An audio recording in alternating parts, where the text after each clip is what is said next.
Halo semuanya, perkenalkan nama saya Afif Rohmat dengan NIM 002. Halo semuanya, perkenalkan nama aku Probo Hafid Brilianto dengan NIM 038. Hai semuanya, perkenalkan nama aku Galang Abisa Pratama dengan NIM 023. Halo semuanya, nama saya Ibnu Nizar Azra dengan NIM Z01240226 dan sebelah saya. Halo semuanya, perkenalkan nama saya Ray Najmi dengan NIM 039. Saya Rois, Darves Rafiq Rois, NIM 015. Saya di sini sebagai moderator dan simak podcast kita sampai akhir. Halo semuanya, selamat datang di podcast. Hari ini kita akan membahas salah satu hasil samping ternak yang punya potensi yang sangat besar, yaitu kulit dari ternak tersebut. Mulai dari pangan tradisional, kerajinan, pupuk, kosmetik, hingga biomaterial medis. Kami bersama 6 teman-teman, ya sama saya jadinya 6 teman-teman yang memiliki sudut pandang yang berbeda. Yang pertama saya mau tanya kepada Mas Afif. Oke, kita mulai dari pemanfaatan kulit sebagai pangan. Nah, itu kira-kira gimana Mas pemanfaatan kulit sebagai pangan? Untuk keripik kulit sendiri atau lebih dikenal dengan rambak ya kalau kita menyebutnya. Nah, keripik kulit itu biasanya terbuat dari berbagai jenis kulit dari hewan ternak seperti sapi maupun kerbau. Nah, tapi keripik kulit ini proses pembuatannya itu lumayan rumit dan lumayan lama. Dimana proses pertamanya itu dengan kulit tersebut itu bulunya dibersihkan. Terus selanjutnya setelah bulunya bersih langsung dibersihkan dari lemak-lemak yang menempel pada kulit tersebut.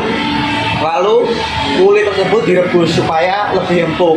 Selanjutnya setelah kulit tersebut direbus, langsung kita jemur selama 3 sampai 4 hari tergantung pada sinar mataharinya. Nah, biasanya keripik kulit yang asli itu memiliki cita rasa yang gurih dan memiliki tekstur yang renyah.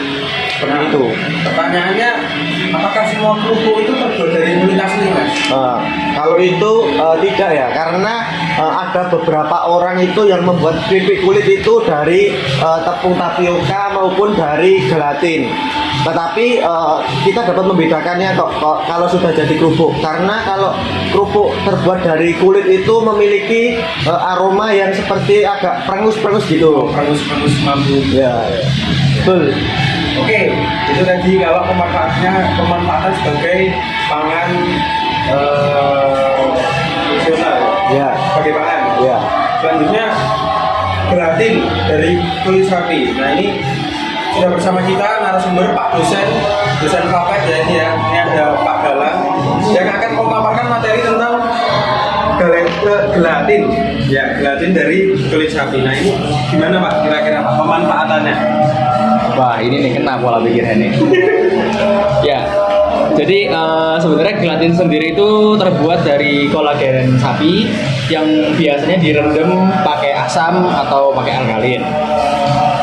Terus kemudian setelah direndam itu ada menggunakan ekstraksi panas, kemudian dilakukan pemurnian dan juga pengeringan. Nah, gelatin ini sendiri tuh biasanya dipakai pada industri farmasi, industri makanan maupun industri kosmetik. Nah, untuk gelatin, potensi dari gelatin itu sendiri itu sebenarnya sangat besar. Cuma di sisi lain kemurnian untuk menjaga kualitas dari gelatin ini juga harus sangat diperhatikan.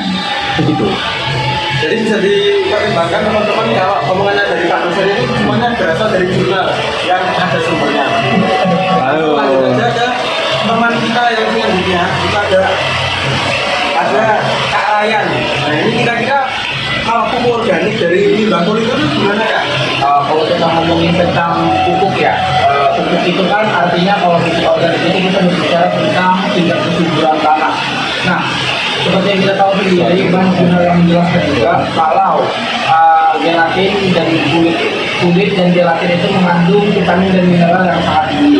Nah, itu tuh bisa dimanfaatkan untuk menjadi pupuk organik. Mungkin proses dekomposisinya, proses perubahan dari bahan baku menjadi pupuk itu mungkin agak lama, tetapi hasilnya itu mungkin lebih efisien kalau digunakan sebagai pupuk, lebih kayak kandungannya jauh lebih tinggi lah daripada hanya sedikit yang biasanya kalau dari orang dan lain-lain. Oke, informasi yang sangat menjadi ya. Jadi ternyata dari segi kualitas memang lebih baik daripada pupuk kimia. Selanjutnya ada dari Kak Probo yang akan menjelaskan tentang kandungan kulit. Kira-kira kulit itu selain dari pupuk, selain dari makan, itu bisa dijadikan apa lagi sih Kak?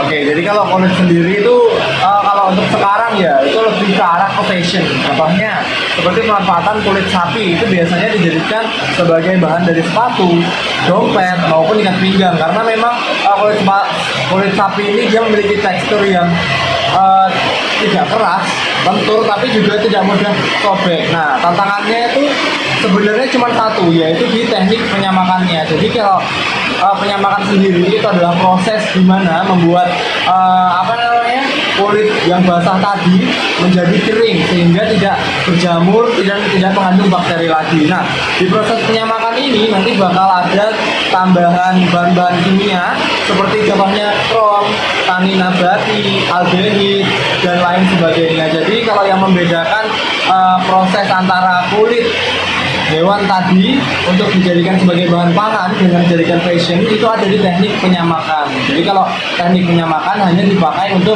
kulit yang akan dijadikan ke bahan fashion seperti itu. Lanjut, yang terakhir, kira-kira kalau kolagen itu jadi kosmetik gimana Mas? Apakah bisa? Mas Yudian mungkin bisa langsung memaparkan materinya. Jadi yang terakhir yaitu kolagen itu jadikan kosmetik. Jadi kolagen dari kulit sapi itu banyak digunakan untuk kosmetik karena strukturnya itu mirip dengan kulit manusia. Jadi kolagen itu nanti akan dibuat sedemikian rupa. Khususnya untuk cewek-cewek ya, ini nanti sangat berguna sekali bagi cewek-cewek karena itu bisa melembabkan kulit, terus kekenyalan kulit jadi lebih rata, terus jerawat-jerawat juga bisa jadi hilang. Jadi sangat berguna bagi kehidupan manusia. Jadi seperti itu kolagen untuk kulitnya.